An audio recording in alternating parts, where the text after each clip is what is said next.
Welcome back sa akin channel mga guys. Andito tayo ngayon sa Santa Mesa, Manila sa UARM Hospital. As usual, nagdala tayo ng pasyente dito para magpa-therapy. Ayan, iikot lang tayo kasi babalik tayo sa ating opisina. At yung ating pasyente rito, i-drop lang naman yan eh.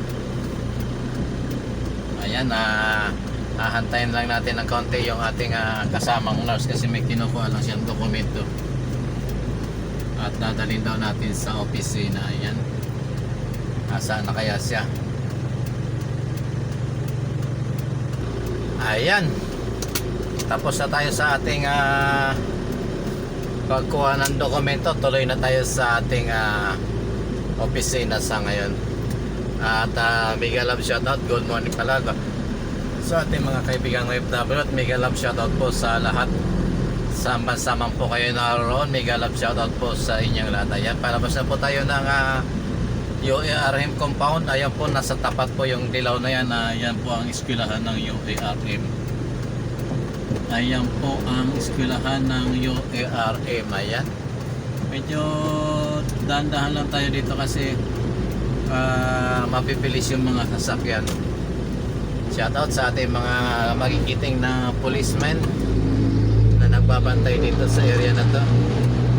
Good morning sa inyo mga kaibigan, yun, mga polis. Ayan, at nakalabas na po tayo ng UARM. Nandito po tayo sa stoplight ng Indomingo at saka Sergeant Isquera. Ayan, welcome po sa Barangay Doña Imelda,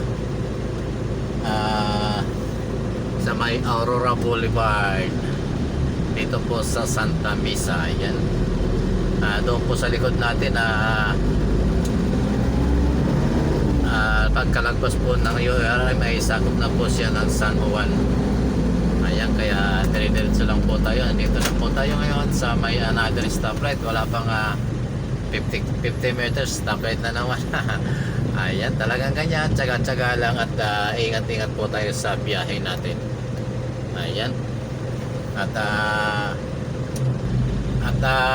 yung na-experience natin, kwento natin guys, yung noong January 23, Monday, habang tayo ay nagmamaniod doon sa may Makati, biglang may kumat sa ating motor. Yung pala ay kakanan siya doon sa Buendia, nanggaling siya ng Paseo Buendia corner yun. Ang problema, galing siya sa inner lane doon sa kabila. Almost nagkuha na siya guys, nag counter flow na siya sa kabilang lane, tapos biglang kumat papakanan. Muntik-muntikan na. First time ko magka-encounter ng ganong pangyayari sana, yung mababangga mo yung motor. Actually naka-experience na tayo ng ganyan, pero sa private government din yun eh. Kaso ito may mga sakay tayo guys, kaya medyo kinabahan tayo ng konti dahil sa pangyayari noong Monday na yun. Kaya ingat-ingat po tayo, yung mga riders, yung mga may hilig mag-cut. Ako, sana naman matauhan yung riders na yon, kasi delikado talaga guys yung nangyari. Yung ginawa niya parang pagpapatiwakal. Halos sa 20 meters, wala na nga, siguro mga 2 meters na lang yata, or 1 meter na lang yung distansya sa bumper natin, tatamaan na siya. Ganun kadelikado yung suicide na pagliko niya. Tatawagin na natin suicide yun kasi nagpapakamatay siya kung mabilis yung arangkada ko, baka tinamaan siya ng bumper ng ating sasakyan. Kaya sana bago kayo, sa mga riders po, bago kayo gumawa ng ganun, mag-isip-isip kayo. Kasi may mga pamilya po tayo na naghahantay sa atin sa bahay. At ingat-ingat po, kahit nagmamadali tayo, lumagay tayo doon sa tama, yung kung saan kung kakanan tayo, doon na po kayo sa outer lane. Punta na po tayo sa outer lane para hindi kayo nakakadamay ng mga nagmamaneho ng nag-iingat sa kalsada. Ayan, sana to sa mga riders nating kaibigan, yung mga kahit na sa lahat po ng viewers natin na riders, mag-iingat po kayo. Iwasan po natin yung bigla-biglang pagkakat doon sa mga sasakyan sa kalsada, kasi delikado yun guys. Kawawa naman kung may pamilya kayo, kawawa naman yung inyong mga anak na naghahantay sa inyo sa inyong pag-uwi. Tapos kung mababangga kayo ng gano'n, sigurado talsik yun, kasi yung motor guys, dadalawa lang ang gulong yan. Kapag nasagi or nabangga kayo, sigurado gugulong kayo sa kalsada. Napakaraming sasakyan kahapon na Lunes na Lunes, January 23, at medyo nagmamadali siguro si Kuya. Umagang siguro mga 6:50 yun ng umaga, nagmamadali si Kuya o si Sir. Ay kung nagmamadali ka, dapat lumagay ka doon sa iyong linya, yung kung saan kung kakaliwa, kung kakanan ka, doon ka na sa outer lane. Ay kung kakaliwa ka, okay ka lang doon sa inner, kasi kung may kaliwaan naman doon sa Buendia, pwede naman yun kaso ang problema doon kay kaibigan, kakanan siya, doon siya pumunta sa outer lane. At shoutout sa iyo Kuya, sana wag mo na ulitin, kasi kung mabilis yung arangkada ko noon sa pool yun, sigurado hospital o kan lang ang aabotin niya, yung isang bagay. Baka magpalit siya ng birthday alanganin sa oras. Mahirap kasi guys yung mga ganon, delikado. Ako rider din ako, pero hindi ako gumagawa ng ganon kasi nakakatakot yung mga alanganing lusot, yung mga kanto-kanto. Merong mga rider tayo na experience niyan, na bigla na lang lumulusot sa mga kanto-kanto, hindi malaman kung saan ang galing. Minsan pag alanganing lusot, delikado yan Pag natumbok tayo ng mga sakyan, yung dalawang gulong lang, napadelikado tayo dyan. Lalo pa yung may mga angkas na ko.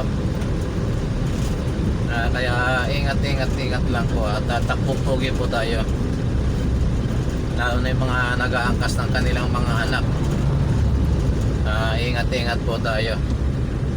Ayan, dito na po tayo, malapit na tayo ng Nagtahan. May ginagawa kasi dito, kaya dito tayo parang pinaka-counterflow tayo dito sa kabila. Ayan, dito lang tayo. At sana doon din sa mga drivers ng two wheels, yung mga lalo na yung mga kaibigan natin sa private car, bago tayo lumusot, konting ingat po, kasi kung buti na lang doon sa area kahapon sa Makati, walang masyadong jeep doon, kasi kung jeepney ang makadali sa inyo, naku, kawawa naman kayo. Kakamot lang yung mga jeepney driver pag kumamot yan, wala na. Sana naman doon sa mga drivers natin kasamahan, ingat po tayong lahat. Ayan, shoutout po sa MMDA yan, MMDA na ating kaibigan. Ingat po kayo sir sa inyong pagtatrabaho.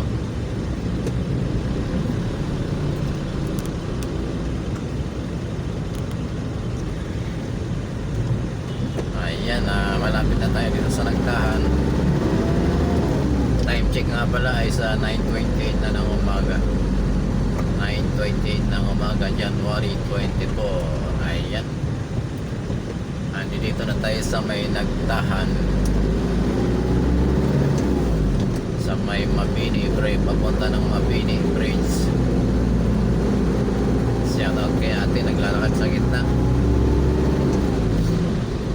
Ayan, sana doon naman paalala lang po sa ating mga kaibigang riders, Inuulit ko po sa ating mga kaibigang riders, mag-iingat po kayo sa inyong paglulusot-lusot. Kasi kaya nasabi natin kahapon, muntik-muntik ka na yung isa nating kaibigan. Ayan guys, dito tayo sa may stoplight ng nagdaan. Pagkaliwa po natin dyan, napunta po yan ng President Quirino sa may South Super Highway. Sa kanan naman po yung papunta ng Espanya. At saka pag dumiretso po kayo doon sa diretsong yun, papunta po ng bahay ni Uncle Junior po yan sa Malacanang Palace. Ayan. Shoutout po sa naka big bike. Sana all. Ayan, medyo against the light po tayo, pero tuloy-tuloy pa rin po tayo sa ating pagbibideo. Ayan.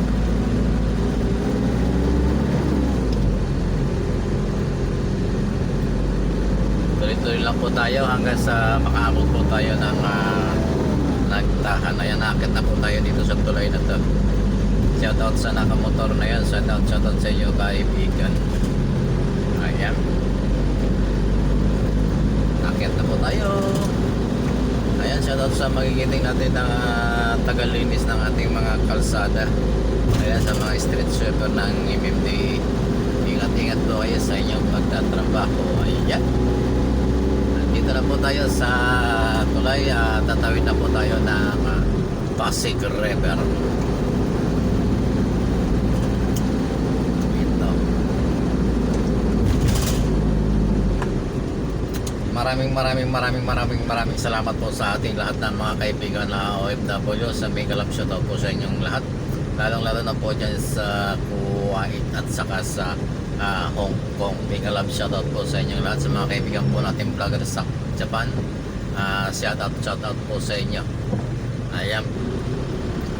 Ayan, sa Guangzhou namin niya tayo dito sa may Malacanang. Salamat po sa inyong lahat. Maraming salamat po sa lahat ng ating mga viewers at mga subscriber. Thank you po. At ingat po tayong lahat. Ayan, tuloy-tuloy lang po tayo. At mag-skyway po tayo. Ayan, shoutout po niya sa merong escort. Merong police escort na sasakyan. Ayan.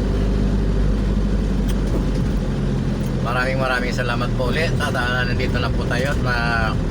Hanggang dito na lamang po ang ating video. At maraming salamat po sa lahat ng ating mga kaibigan OFW, sa mga kaibigan po natin sa Japan, sa Hong Kong, sa Kuwait, Middle East, sa lahat ng sulok ng mundo at Pilipinas. Magandang umaga at maraming salamat po at ingat po tayong lahat. I love you all. Bye bye.